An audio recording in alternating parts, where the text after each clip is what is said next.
What's going on, everybody? Dots Gaming here, and today I bring to you guys a quick guide showcasing the new champion point system for the Elder Scrolls Online Flames of Ambition patch. This system got a huge facelift with the new patch, and so I wanted to make this guide today to showcase how it works and how you guys can easily get into this, because it may seem confusing at first, but honestly, it really isn't that bad once you dive into it.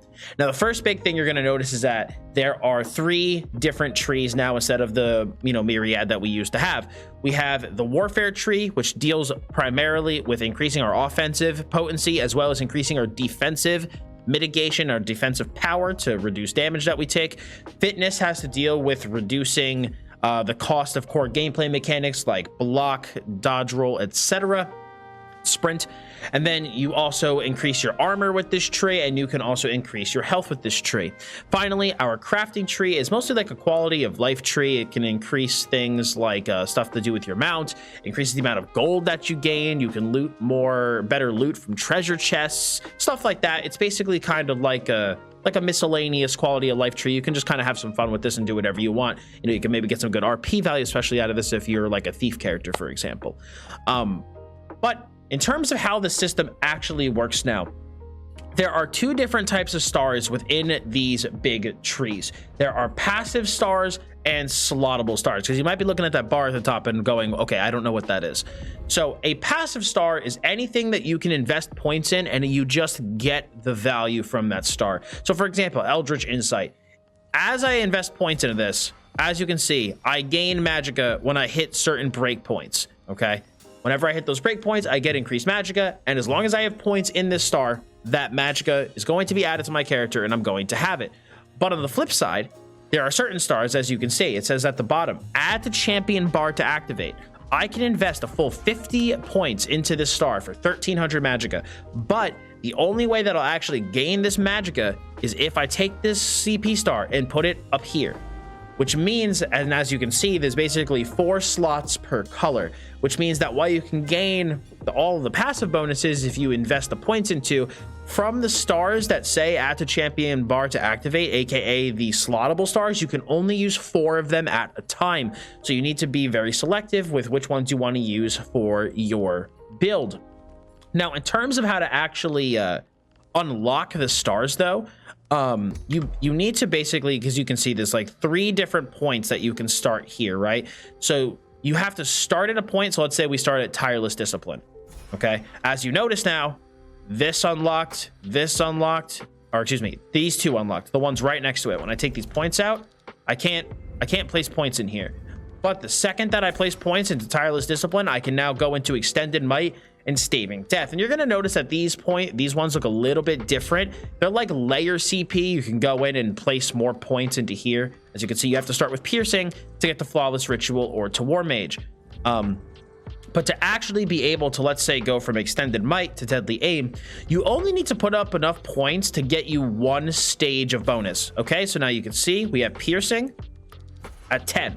So now we've unlocked flawless ritual or battle mastery. And if we zoom out, we now also have access to deadly aim. You don't have to place your full amount of maximum points into a star to be able to actually go on and get the next one. You only need 1 stage, because if you notice, I take this down all the way to 10. I still have access to these points, but the second I bring it down to 9, I lose that value. So that is just something to keep in mind.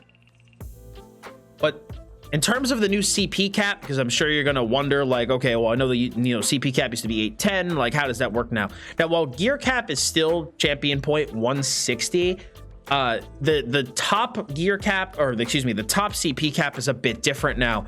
So technically speaking, in this system, the greatest amount of champion points you can earn is 3,600.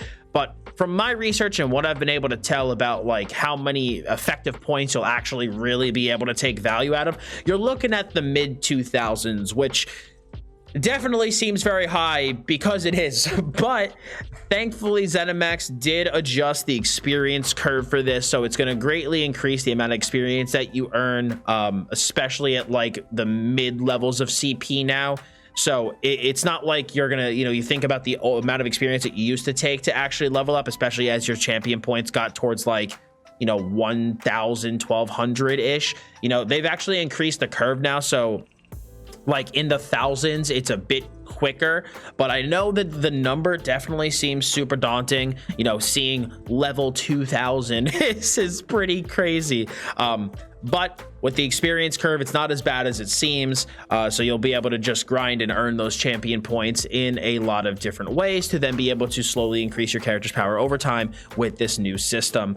But as you can see, it looks pretty complex, but I mean, we got a full breakdown in 5.5 minutes, and there you go. There you pretty much have it. You got your passive stars, your active stars, which need to be slotted. You have your different types of like layered stars, which you can go into and have their own little trees inside of them. We discussed how to actually move from one star to another. As you notice, since these three are basically out on their own, putting points here does not unlock anything in the path. And yeah. One thing I do want to mention, though, before we actually end this video is that I know with me discussing that the champion point cap is a lot higher now, it might seem like, okay, you're going to be behind forever. But since you can only slot four active stars for each color, it does help minimize a bit the difference between a high CP player and a low CP player. And they also did nerf the values in the champion point system, so it's not going to be as punishing. Like, for example, Blessed used to be able to go all the way up to 15%, but now it's only 4. So they did nerf the total amount of value you can actually get from the CP star, so they're a bit less impactful than they used to be. So the difference between someone who's high CP and low CP should be a bit lower than it was in the past. But guys, that's going to be it for me today. Hopefully you found this quick guide very helpful. And if you did, I'd appreciate it if you smacked a like on it. Feel free to leave a comment below. What do you think about the new champion point system with the Flames of Ambition patch? I want to see what you guys have to think about it. And guys, if you want to see great Elder Scrolls Online content, feel free to check out my website, dotsgaming.com. I have tons of builds and guides there that can help you out with pretty much whatever you need. PvP, PvE, solo. So feel free to check out my website, and hopefully you guys find a build there that you like. But I'm going to be signing off with that. Thank you guys so much for watching this video. Hope you did enjoy it and found it helpful. Have a wonderful rest of your day. I'm Dots Gaming, and I'll see you all next time.